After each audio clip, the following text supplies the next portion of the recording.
తెలంగాణలో పంచాయతీ ఎన్నికలకు సంబంధించి మరో అప్డేట్ వచ్చింది. పంచాయతీల్లో ఓటర్ జాబితాను మరోసారి సవరణ చేసేందుకు రాష్ట్ర ఎన్నికల సంఘం షెడ్యూల్ను విడుదల చేసింది.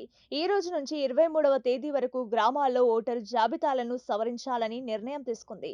ఓటర్ల దరఖాస్తు, అభ్యంతరాల స్వీకరణ, తప్పుల సవరణ చేపట్టాలని ఈసీ ఉత్తర్వుల్లో తెలిపింది.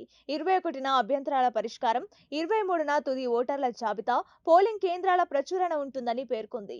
తెలంగాణలో పంచాయతీ ఎన్నికల నిర్వహణకు ఇది కీలక సూచికగా భావిస్తున్నారు. డిసెంబర్ 2వ వారంలో పంచాయతీ ఎన్నికల షెడ్యూల్ విడుదలయ్యే అవకాశం ఉంది.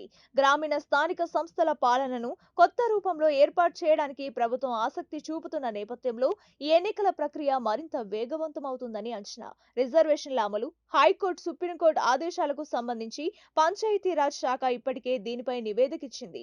మంత్రులు కూడా దీనిపై తమ అభిప్రాయాలను వెల్లడించారు. అయితే మార్చి 31 లోపు పంచాయతీ ఎన్నికలు పూర్తి చేస్తేనే కేంద్ర ఆర్థిక సంఘం నుంచి నిధులు విడుదలయ్యే ఛాన్స్ ఉందని పేర్కొన్నారు.